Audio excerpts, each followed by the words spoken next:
Audiolibro Trastorno de identidad disociativo o personalidad múltiple. Escrito por Anabel González y Dolores Mosquera.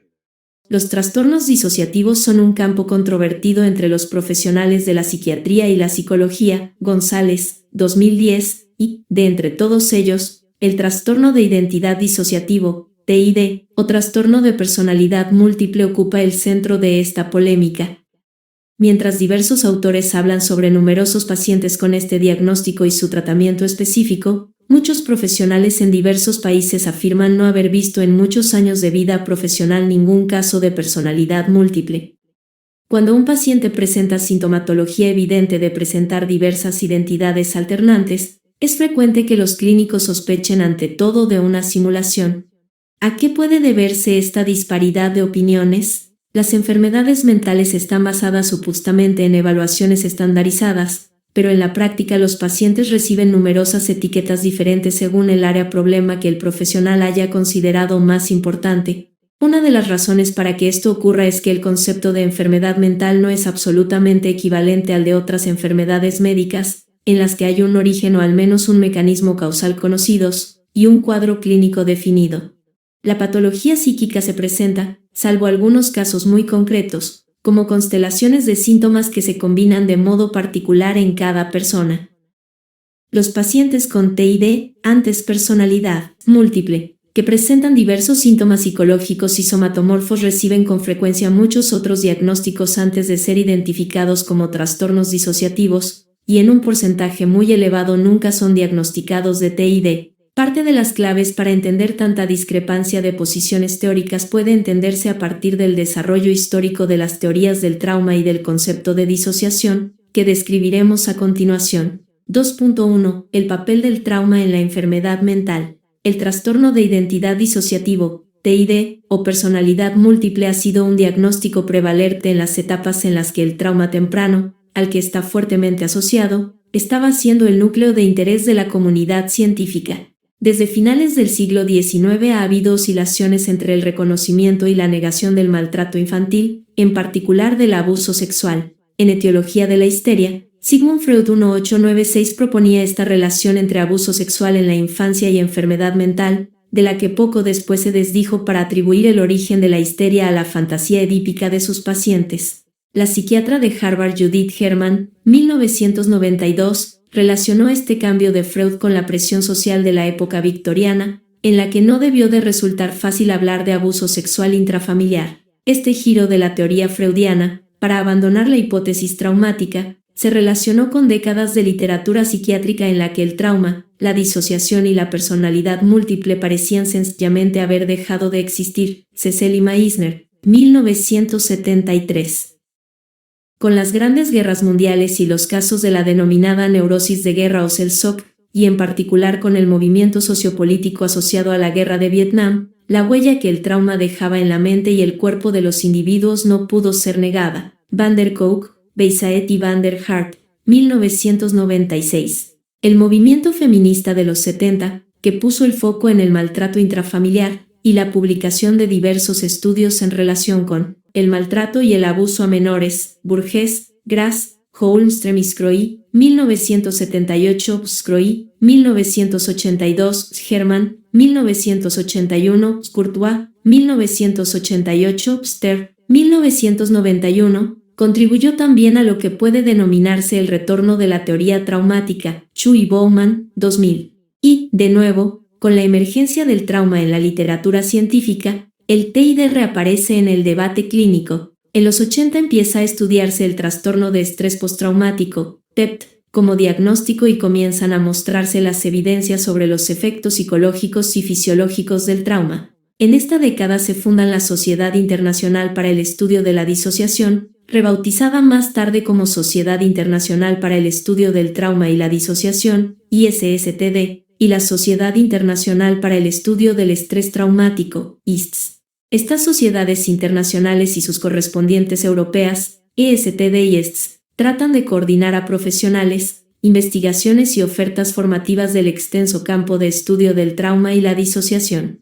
De las revistas dedicadas al trauma, El Journal of Trauma and Dissociation y su predecesora, Dissociation, están dedicadas exclusivamente a los trastornos disociativos. 2.2. La histeria y el trastorno de personalidad múltiple. El nacimiento del concepto de personalidad múltiple va estrechamente ligado al de la histeria en el siglo XIX. Los fenómenos de trance y posesión, contemplados como un subtipo de trastorno disociativo, también han sido descritos a lo largo de la historia, ligados a connotaciones culturales o religiosas. Naegelius Hort, 1988, Oosterijk, 1974. Podría considerarse que algunos cuadros descritos en diversas culturas y etapas históricas están ligados a este concepto, como señala Ross 1997, que explica cómo los individuos etiquetados previamente como endemoniados pasan a ser adoptados por el naciente psicoanálisis y a ser considerados pacientes. Sin embargo, hacer una equivalencia entre estos cuadros y las personalidades múltiples será probablemente inexacto, dado que los fenómenos de posesión tenían connotaciones sociales, Luis, 1971, muy diferentes al trastorno de personalidad múltiple o TID. Lo mismo ocurre con la histeria, un concepto escurridizo, mal definido, y que solo puede entenderse en el contexto social y cultural de finales del siglo XIX. Rojo, 2006.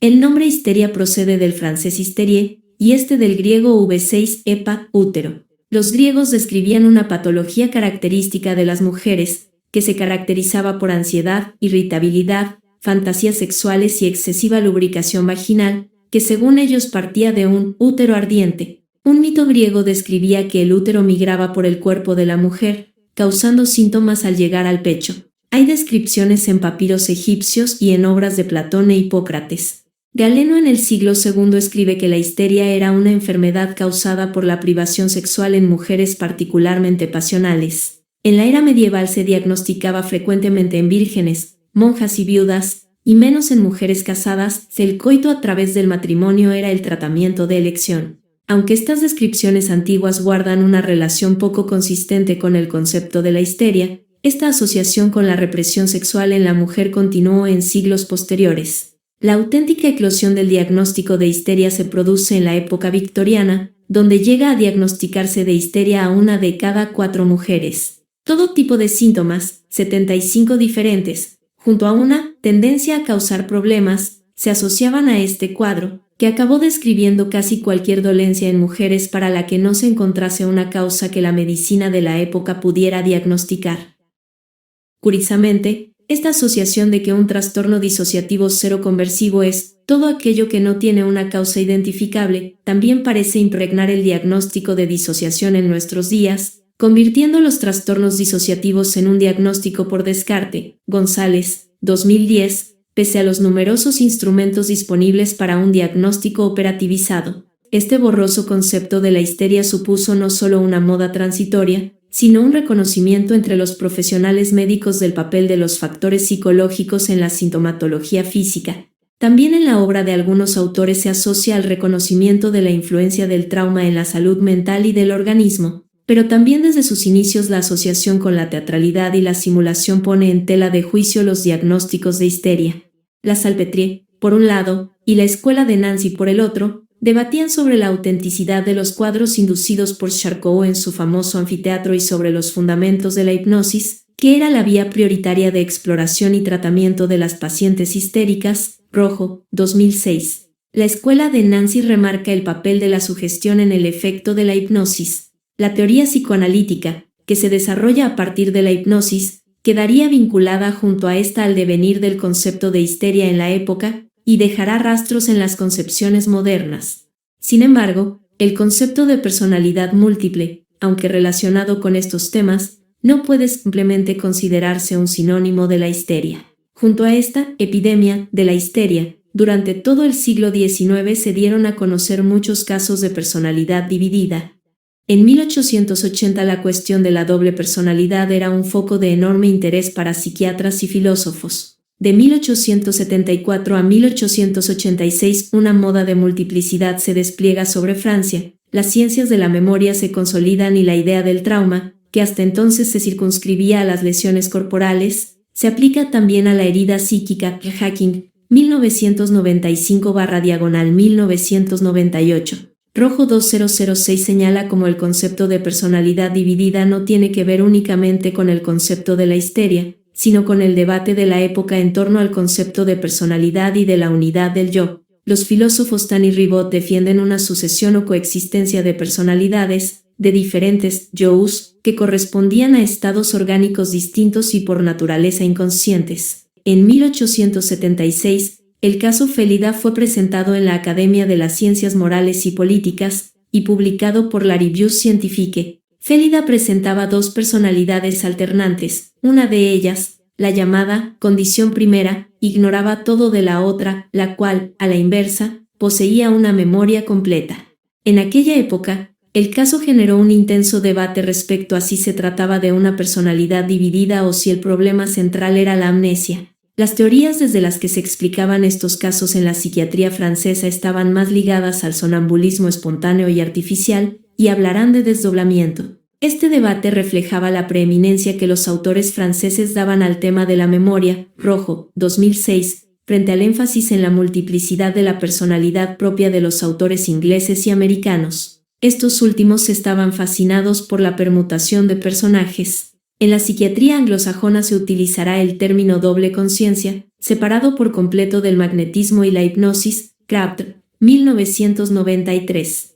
Así, en las descripciones de los casos de la época, puede verse la orientación predominante de los autores. El francés Bertrand 1823 describía a una adolescente de 14 años que presentaba 4 estados, clasificados de la siguiente forma: 1. El sonambulismo magnético, 2. El noctambulismo, 3. El sonambulismo nervioso o histérico, y 4. El sonambulismo despierto. Había una amnesia en sentido único, es decir, el estado 1 se acordaba de los 4 estados, mientras que el estado 2 se acordaba de los estados 2, 3 y 4 y el estado 4 no sabía nada de los 3 anteriores. Mary Reynolds fue considerada la múltiple de lengua inglesa más conocida del siglo XIX. Los términos que eran regularmente utilizados para describir este estado alterado eran los siguientes: vivo, animado, impertinente, alegre, jovial, impúdico, travieso, impaciente, apasionado y vengativo. Probablemente fue Baillarger el primero en utilizar el término de desdoblamiento en 1861 como un fenómeno que se produce en los sueños, pero que además traspasa este ámbito. Describe así el caso de una mujer que, tras acudir a un espiritista, afirma estar acompañada por el espíritu de su hija, que guía sus acciones. Hay un desdoblamiento de la personalidad análogo al que se produce en el sueño, una fracción pertenece al individuo, otra parece fuera de él. El mismo autor, en 1862, se ve como la inteligencia se fracciona en 2 partes. El hombre que sueña reconoce como suyas ciertas ideas y atribuye otras a un ser extraño, de ahí las conversaciones que tenemos tan frecuentes durante el sueño. Esta pérdida de conciencia, de la unidad intelectual, se observa también con mucha frecuencia en los alienados. Conozco en este momento una mujer desgraciada que todo el día se siente abrumada por sus propias injurias, con la convicción de que las injurias son dichas por el diablo. Charles Bichat renueva el interés en el sonambulismo hipnótico, estudiando fenómenos como la escritura automática. En un artículo publicado en 1883 demostró que sujetos hipnotizados a quienes se les sugería otras personalidades no solo asumían las personalidades sugeridas, sino que olvidaban completamente su identidad. Este tipo de experimentos se enlazan con las controversias posteriores respecto a la construcción iatrogénica de las personalidades múltiples y sobre la relación entre hipnotizabilidad y predisposición a la disociación. El concepto de disociación se atribuye a Pierre Janet, procedente del concepto de desagregación psicológica. En su tesis de filosofía El automatismo psicológico, de 1889, Janet enunciará la ley de la disociación de la conciencia, propia de las histéricas, que reposa sobre la noción del subconsciente. Hablará de personalidades alternantes como las que habían sido descritas, pero también de personalidades segundas que aparecían de modo simultáneo. Según Janet, estas personalidades segundas estaban basadas en ideas fijas inconscientes. La personalidad primera sería un estado incompleto, con la segunda personalidad siempre escondida detrás de la principal, tanto más fuerte cuanto más débil es la primera.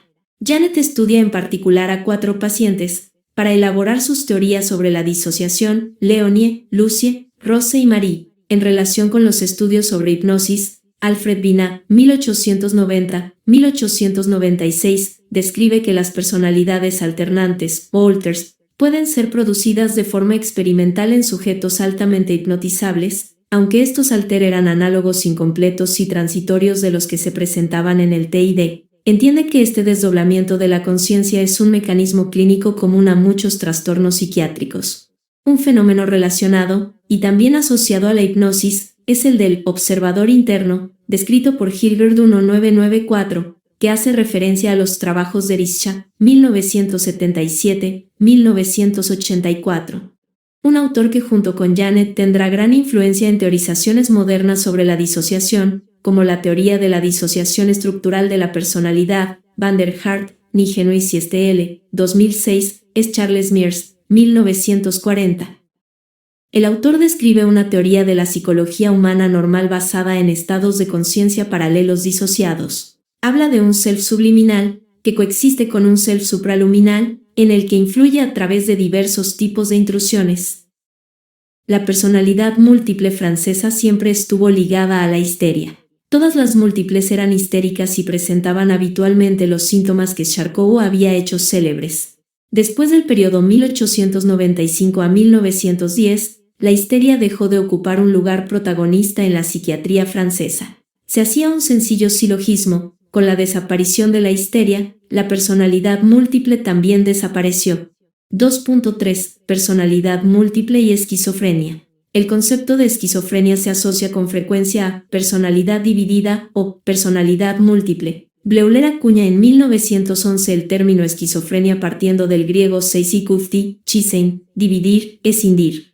30. Romper, y PPRLY, mente, entendimiento, razón. Aunque Bleuler propone su descripción de la esquizofrenia como un desarrollo de la Dementia praecox de Kraepelin, se refiere a ella en estos términos. En todos los casos hemos visto una escisión más o menos definida de las funciones psíquicas. En unos pocos casos la otra personalidad está definida por el uso de una voz y un modo de hablar diferente, de modo que aquí tenemos dos personalidades diferentes funcionando por uno y otro lado, y pueden comunicarse la una con la otra. Su personalidad puede dividirse en sí misma: ahora actúa como un gran hombre, ahora como un erudito. La escisión de la psique en varias mentes siempre lleva a las mayores inconsistencias, y el esquizofrénico ciertamente tiene complejos o personalidades que son más o menos independientes unos de otros. Bleuler, 1950. Bleuler cita además el trabajo de Wernicke, quien describía a un paciente que presentaba simultáneamente varias personalidades diferentes.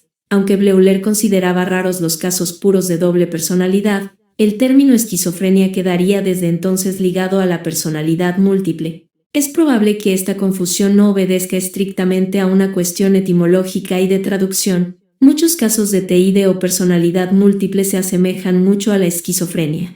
Los pacientes pueden presentarse con alucinaciones auditivas predominantes, una importante desorganización del pensamiento y una afectación marcada de su funcionamiento mental y general, como veremos en alguno de los casos descritos en este libro, sobre todo cuando la personalidad y el funcionamiento del paciente carecen de teatralidad. La desregulación emocional no es marcada y no plantea desafíos relacionales al terapeuta. Puede acabar diagnosticado de psicosis y, dada la falta de respuesta de las alucinaciones auditivas a los fármacos antipsicóticos, probablemente será etiquetado como esquizofrenia refractaria. 2.4. El trastorno de personalidad múltiple y el trastorno de identidad disociativo como diagnóstico operativizado. En las clasificaciones internacionales, este trastorno se introduce en la DSM 1968, que empleó para referirse a él el término neurosis histérica de tipo disociativo. Se describía la posible alteración en el estado de conciencia o la identidad del paciente, e incluía síntomas de amnesia, sonambulismo, fuga y personalidad múltiple. El DSM-31980 agrupó este diagnóstico con otros 4 trastornos disociativos y empleó el término trastorno de personalidad múltiple. El DSM cambia el nombre para enfatizar que no se trata de la existencia de múltiples personalidades, sino de la falta de una identidad unificada, considerando estas identidades como centros de procesamiento de información. Habla también de distintas identidades o estados de personalidad, en lugar de personalidades. Se introduce también la amnesia como síntoma. La ICD-10 sitúa el diagnóstico en el grupo de otros trastornos disociativos, de conversión, y continúa utilizando el término trastorno de personalidad múltiple. Si bien la ICD-10 ha tenido en nuestra opinión el acierto de unificar en el mismo epígrafe la disociación psicomorfa y somatomorfa, trastornos disociativos y conversivos, se considera un diagnóstico residual y se recoge en la descripción las dudas sobre la validez del diagnóstico, lo que no ocurre en ningún otro epígrafe. Se clasifica junto al síndrome de Ganser, un cuadro que se ha considerado cercano a la simulación. En la descripción se dice que el cuadro es raro y que no es claro que no sea iatrogénico o ligado a la cultura. La sintomatología que se propone es más extrema, con personalidades completas distintas de la personalidad premórbida, apuntando a un inicio del cuadro en un momento definido, en lugar de un desarrollo desde etapas precoces, y se afirma que la forma común es de dos personalidades, y que el cambio se asocia inicialmente a un evento traumático y luego a sucesos estresantes o a sesiones que incluyen relajación, hipnosis o abreacciones. Dadas las limitaciones de esta descripción de la ICD-10, que en nuestro criterio no refleja adecuadamente la complejidad del trastorno, hemos optado en este libro por usar la terminología de la DSM-TID y sus criterios diagnósticos. En la DSM-4TR2000, el TID se identificaba por los siguientes criterios. A. Evidencia de dos o más estados de personalidad persistentes, definidos por un modo único de percibir, relacionarse y pensar acerca del yo y del entorno. B. Al menos dos de los estados de personalidad descritos han de controlar repetidamente la conducta del individuo. C. La persona no tiene acceso en un estado mental a información de otros estados, representando problemas de memoria que van más allá del olvido ordinario. D. Estos tres criterios no pueden ser explicados mejor por otro problema, como el efecto de sustancias psicoactivas o un problema médico general. En la nueva DSM-V, mayo de 2013, son 5 los criterios en lugar de 4. 1 de enero hay una descripción más completa de los estados de personalidad, que se definen como discontinuidades marcadas en el sentido del yo y el sentido de agencia, acompañadas de alteraciones relacionadas en el afecto, la conducta, la conciencia, la memoria, la percepción, la cognición y /diagonal o el funcionamiento sensoriomotor. Además, estos 3 síntomas pueden ser descritos por la persona o observados por un testigo externo. 2. El segundo criterio, consistente con la clasificación previa, implica una pérdida de memoria que no puede ser explicada por el olvido ordinario. 3. El tercero requiere que el individuo experimente una perturbación clínicamente significativa en el dominio social, ocupacional u otro significativo. 4. El cuarto excluye que el diagnóstico se realice cuando la experiencia sea parte de una práctica cultural o religiosa aceptada, por ejemplo, los amigos imaginarios en la infancia. 5. El quinto también excluye aquellos síntomas que sean consecuencia del consumo de sustancias psicoactivas o un problema médico preexistente. En la DSM-V se han incluido varios cambios en varios trastornos disociativos. El trastorno de despersonalización incluye ahora también la desrealización. La fuga disociativa se incluye como un subtipo de amnesia disociativa, más que como un diagnóstico separado. Respecto al TID, los síntomas de alteración de identidad pueden ser relatados por el paciente, además de observados por el examinador. Las lagunas de memoria pueden producirse para eventos del día a día y no solo para eventos traumáticos. También se han incluido experiencias patológicas de posesión propias de algunas culturas, así como algunos síntomas neurológicos, como tipos de alteración de identidad, con lo que el abanico de presentaciones clínicas se amplía. Comentaremos un poco más estos aspectos en capítulos posteriores. El desarrollo de criterios diagnósticos contribuyó al desarrollo de instrumentos psicométricos específicos. En este sentido, la escala de experiencias disociativas, de Bernstein y Putnam, 1986, es la más utilizada como screening, y la SID de Steinberg, 1994. La entrevista estructurada para los trastornos disociativos del DSM, ambos recursos, junto a la DIS, Ross, 1989, 1997, son los instrumentos psicométricos habitualmente empleados en clínica e investigación. La existencia de estos instrumentos, entre otros, permitió que empezasen a realizarse estudios de prevalencia, que han confirmado a nivel empírico la existencia y relativa frecuencia del TID entre muestras clínicas, como veremos en el capítulo sobre evidencia empírica. Dado que el TID se ha relacionado con experiencias traumáticas en la infancia, Brown, 1990, Kunz, 1994, Nigenois, Spinoven, Van Dijk,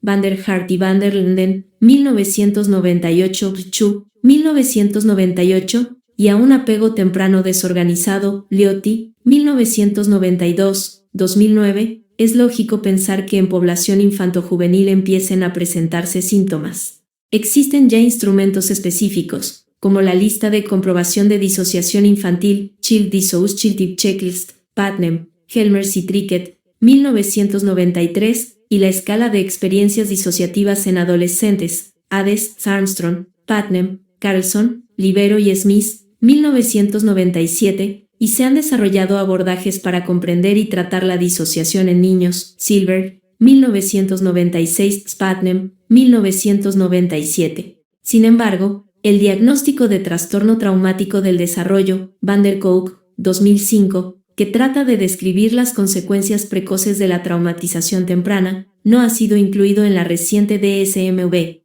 2.5. La controversia. Los primeros estudios modernos sobre trastornos disociativos aparecen también en los años 80, Bliss, 1980, Kunz, 1980, Scripps, 1980. A principios del año 1992, los padres acusados de haber abusado de sus hijas forman una asociación, junto con psicólogos que trabajaban en investigaciones de laboratorio sobre la memoria, y algunos psiquiatras, que denominaron Fundación para el Síndrome de las Falsas Memorias, FMSF. Este grupo afirmaba que muchos terapeutas estaban utilizando técnicas sugestivas y sin validación con las que inducían a pacientes vulnerables a desarrollar falsas memorias de abuso infantil. Xu y Bowman, 2000.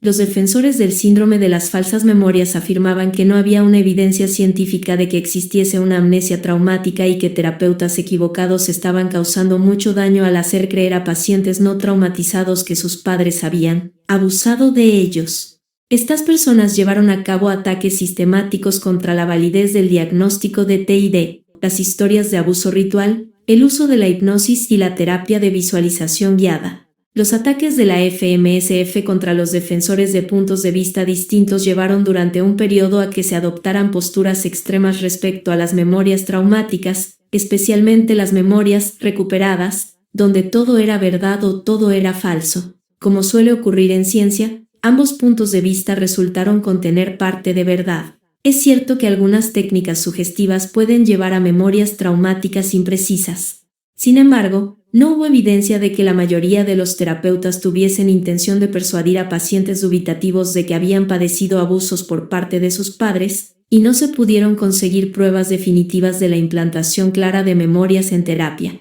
De hecho, estudios posteriores fueron capaces de avalar la validez de las memorias recuperadas en un número sustancial de pacientes, incluyendo aquellos con trastornos disociativos. Kunz y Milstein, 1986, Kunz, 1994, KLUFT, 1995, Dallenberg, 1996, Chu, Frey, Gansel y Matthews, 1999. El contagio y la contaminación social con las memorias de abuso puede influir en memorias corroboradas vagamente, como las memorias de abuso en rituales satánicos, pero la contaminación no podía obviar la clara evidencia de la existencia del maltrato a menores, e incluso de redes organizadas de prostitución infantil. Pero la evidencia científica establece una correlación clara entre disociación y trauma y se ha encontrado amnesia asociada a abusos infantiles en prácticamente todos los estudios de amnesia en pacientes con trauma. Schefflin y Brown, 1996. Con la llegada del nuevo milenio, la controversia continúa. En 2012 Joel Paris cuestiona la permanencia del TID como diagnóstico en el DSM-V. También Piper y Mirsky 2004 presentan opiniones críticas contra el constructo de TID. Sin embargo, como comenta Ross 2013, estos cuestionamientos no están fundamentados en la extensa evidencia científica sobre la prevalencia del trastorno y su asociación con la traumatización temprana y grave. Pese a estas opiniones, el TID continúa presente en las clasificaciones internacionales, para lo cual se ha revisado la investigación reciente en el campo. Su relación con la historia de trauma parece estar también más ampliamente aceptada, aunque se ha entendido que los clínicos han de tener cuidado a la hora de explorar antecedentes traumáticos, para no inducir o distorsionar los recuerdos de los pacientes. Una buena parte de los informes de pacientes sobre abuso y maltrato intrafamiliar temprano corresponden a experiencias tristemente ciertas que reflejan la alta frecuencia con las que estas experiencias se producen en el seno de las familias. La actitud de los terapeutas hacia el TID y su consideración como diagnóstico válido parece, sin embargo, estar al margen de la evidencia científica. En esta actitud pueden influir diversos factores. 1. La sombra de la fantasía freudiana parece estar en la sospecha de muchos clínicos respecto a que los pacientes disociativos simulan o magnifican sus síntomas. 2. La historia de la histeria y el ambiente teatral de Charcot podría seguir, vinculando en el imaginario colectivo los trastornos disociativos con la sugestionabilidad. 3. Su asociación inicial al psicoanálisis y la hipnosis podría influir negativamente en los profesionales que no comulgan con dichas disciplinas. 4. El movimiento de las falsas memorias ha sembrado la sospecha sobre un cuadro en el que la historia de abuso sexual temprano es más frecuente que en otros trastornos. 5. La imagen espectacular de la personalidad múltiple reflejada en el cine. Desde Las tres caras de Eva, basada en la descripción de Sigpen y Cleckley, 1954-1957, puede hacer que los casos más comunes, pero menos llamativos, no se identifiquen. 6. Probablemente, una exploración psicopatológica y unos instrumentos diagnósticos, como las CD, que no recogen la sintomatología disociativa, llevan a no encontrar lo que no se explora. Los datos empíricos, los estudios empleando instrumentos estandarizados, las orientaciones terapéuticas que han mostrado mayor eficacia en estos cuadros, hablan de un trastorno grave, el de mayor severidad entre todos los cuadros del espectro postraumático, con una prevalencia elevada, un alto grado de repercusión funcional y una respuesta favorable a tratamientos específicos. Aunque esta información no parece haber calado todavía entre gran parte de los profesionales, cada vez hay más estudios alrededor de este trastorno, como veremos en el capítulo 3 sobre evidencia empírica.